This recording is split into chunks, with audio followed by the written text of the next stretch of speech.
The Enchanted encounter. The wind howled outside the small cottage, rattling the loose shutters as though demanding entry, a relentless force pressing against the fragile walls of his solitude. Inside, Rowan sat at his workbench, his hands moving in slow, practiced motions over the wood. Though his heart was absent from the craft that once defined him, the motions were mechanical, devoid of passion. Once he had found joy in his craft, creating furniture that held stories within its grains. Now, it was just a way to pass time in his solitude. His life had become an echo of sorrow since Evelyn's passing. A cruel illness had stolen her from him, piece by piece, until she was nothing but a whisper of the vibrant woman she had once been. He had sat by her bedside, helpless, watching the light fade from her eyes, knowing that no amount of love or desperate prayers could keep her with him. And when she was gone, it felt as though the world had collapsed inward, leaving behind only a hollow shell of the man he used to be. The laughter that once filled their cottage had been silenced, replaced by the endless ticking of the clock and the unbearable weight of solitude. The woman who had once filled their home with laughter, who had traced away his burdens with the simplest touch, had been cruelly stolen from him. And in her absence, a hollow silence wrapped around him like a shroud. The world had lost its color, its warmth, its meaning. Rowan had retreated to the farthest edge of the village, to a place where grief could consume him undisturbed, where he could lose himself in the monotonous rhythm of work, away from the pitying gazes that only deepened his wounds. It was on one such cold evening that he heard a faint scratching at his door. He frowned, setting down his tools. When he opened the door, the wind gusted in, and at his feet lay a small, ragged cat.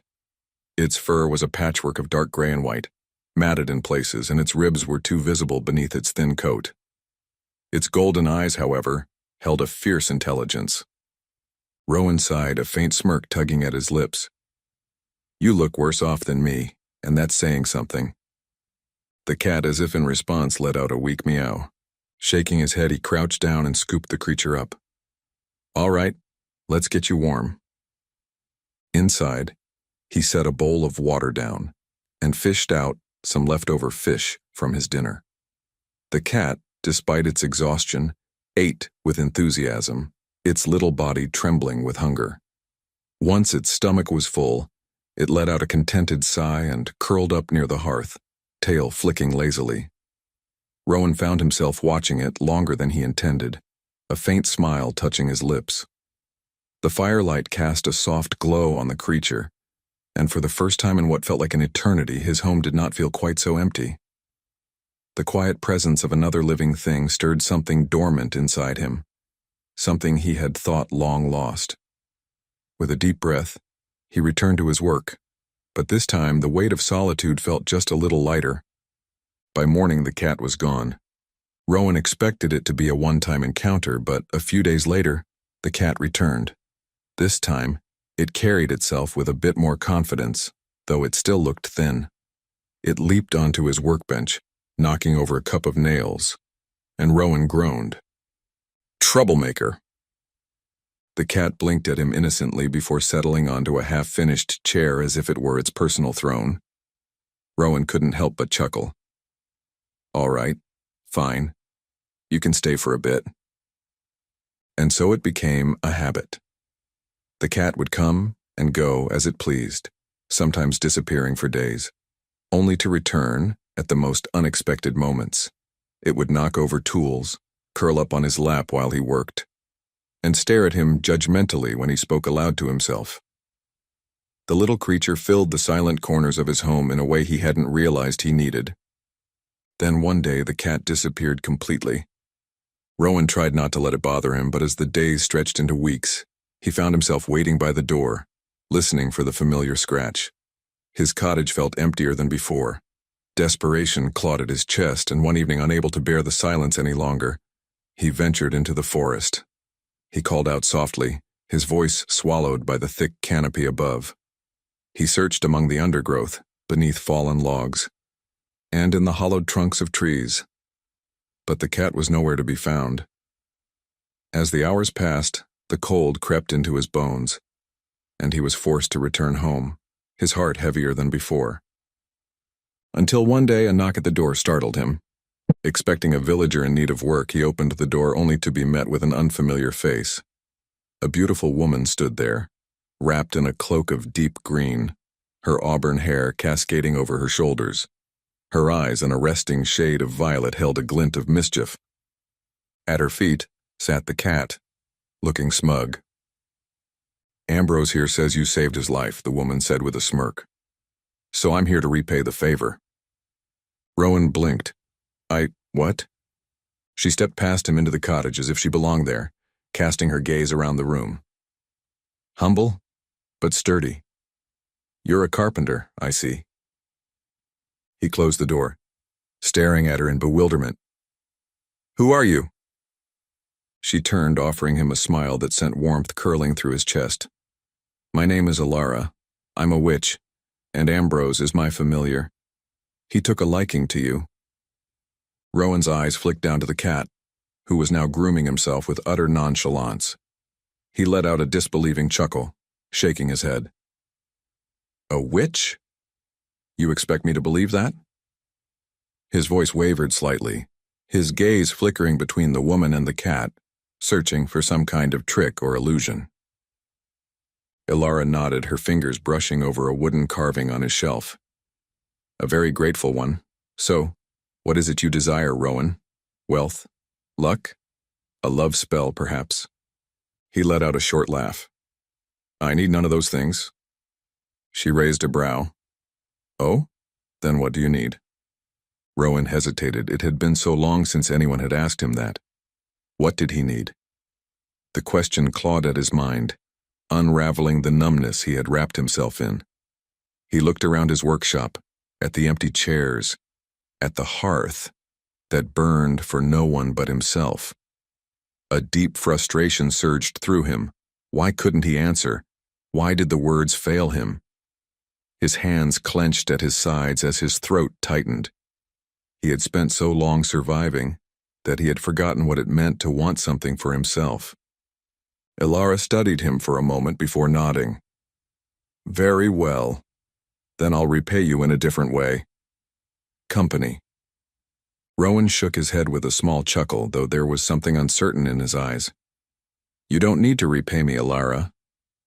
He hesitated, his fingers tightening slightly where they rested on the edge of the table. "I didn't help Ambrose expecting anything in return."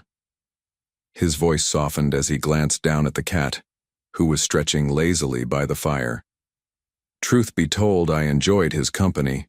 He made the house feel less empty." He let out a breath as if admitting it made him feel vulnerable.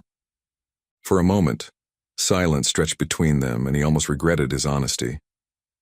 Then, Alara tilted her head, a knowing glint in her violet eyes. "Well then, perhaps I can do the same. I didn't help Ambrose expecting anything in return." He glanced down at the cat, who was stretching lazily by the fire. "Truth be told, I enjoyed his company.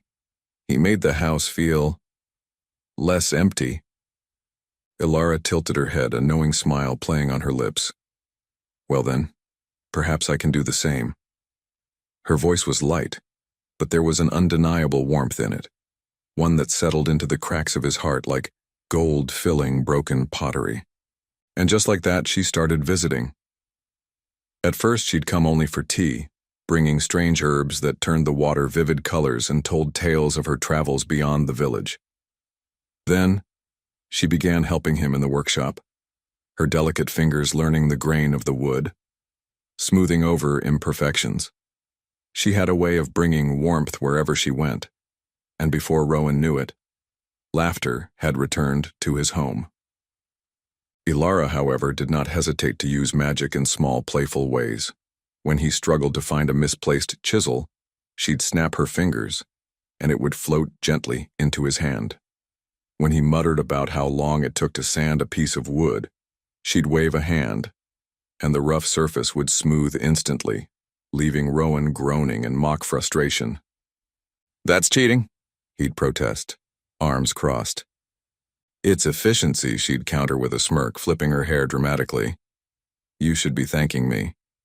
One day, as he struggled to move a particularly heavy oak table, she flicked her wrist, and it glided effortlessly across the floor. Rowan sighed, rubbing his temples. You're going to make me obsolete. Ilara grinned. Nonsense. You still have your rugged charm and questionable social skills. Rowan barked a laugh, shaking his head. I walked into that one, didn't I? Oh, absolutely, she said, winking. Despite his complaints, he found that he didn't mind her tricks. If anything, he looked forward to them. Life, it seemed, had taken on a new kind of magic. One evening, as they sat by the fire, Ilara turned to him. Tell me about her. Rowan stiffened.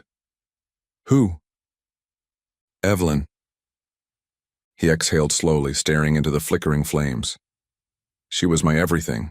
She made life brighter, easier, and when she was gone, it felt like the world had gone dim. His voice wavered, a sharp pang of grief clawing at his chest. His fingers curled into fists, his breathing uneven as memories of Evelyn flooded back, the warmth of her laughter, the way her hand fit perfectly in his. He felt the sting of tears threatening to surface, but he forced them back, swallowing hard. He could not afford to break now, not in front of Ilara. So he drew in a steadying breath, straightened his shoulders and masked the pain with a practiced nod, as if grief were nothing more than an old acquaintance he had long learned to endure. Ilara was silent for a moment before she reached over, taking his calloused hand in hers. Loss doesn't mean the end of love, Rowan. It just changes its shape. He looked at her then, really looked at her. At the warmth in her gaze. At the way she never tried to fill the void but instead made space for him to heal. And something shifted inside him. But before he could fully embrace this newfound warmth, chaos erupted. The villagers had discovered Ilara's true nature, and fear twisted their minds into anger. That very night, they stormed his cottage, torches blazing like miniature suns in the darkness. Rowan barely had time to react before they dragged Ilara into the square, ropes binding her wrists as they accused her of witchcraft. She bewitched him, someone cried. She's cursed our land. The pyre was built swiftly, their judgment cruel and unrelenting. Fear of witches had long festered in the village, born from whispered tales of dark sorcery and curses that turned crops to dust. There had been rumors before, of a healer disappearing in the night, of an old woman accused of bewitching a farmer's livestock, but never had the mob taken action so swiftly. Ilara had unknowingly stepped into the shadows of their paranoia, and now they sought to cleanse their fears with fire. Rowan's blood ran cold as he saw Ilara forced to her knees, her violet eyes filled not with fear, but with sadness. You fools!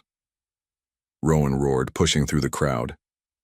She's done nothing but bring life back to a broken man.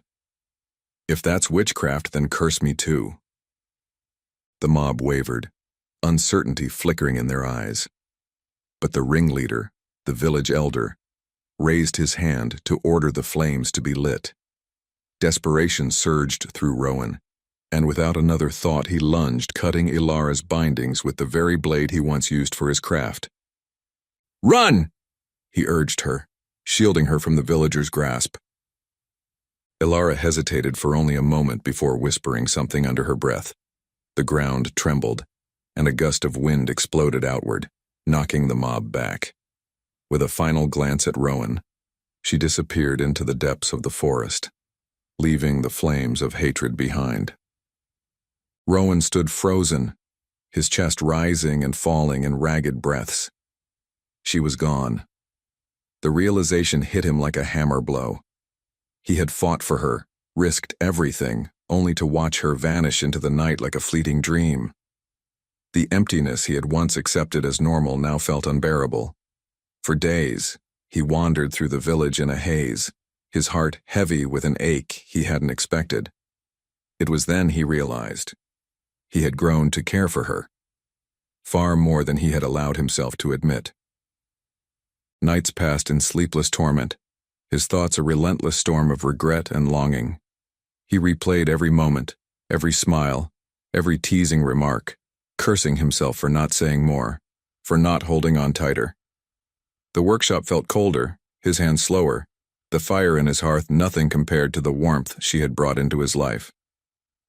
Days turned to weeks, each one stretching endlessly as Rowan found himself haunted by the void Alara had left behind. He had grown accustomed to her presence, the warmth of her laughter, the way she filled his once empty home with life. And now, without her, the silence was unbearable. He would wake in the middle of the night, expecting to hear the soft sound of her voice or the light tap of her footsteps, only to be met with emptiness. His hands faltered at his work, his heart weighed heavy with longing, and yet he told himself it was foolish to hope. She was gone. Then, just as hope had begun to wither, a soft knock echoed against his door. He almost didn't believe it, his heart slamming against his ribs as he flung it open. And there she was, Alara, standing before him, her violet eyes shimmering with something unspoken. He stared at her, his breath caught in his throat, afraid that if he moved, she would disappear again like a fleeting dream.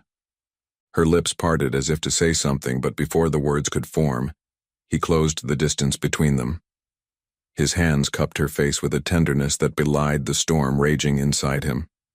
And then he kissed her fiercely, desperately, as though he could press every unsaid word, every sleepless night, and every aching longing into that single moment, binding them together in something unbreakable. She melted into him, her fingers threading through his hair as she kissed him back with equal fervor, as if she had longed for this just as much. The world outside faded, the cold forgotten, the pain of the past momentarily drowned in the fire that ignited between them. It was a kiss of reunion, of unspoken promises, of a love that had taken root in sorrow and now bloomed in passion. As the seasons changed, so did Rowan.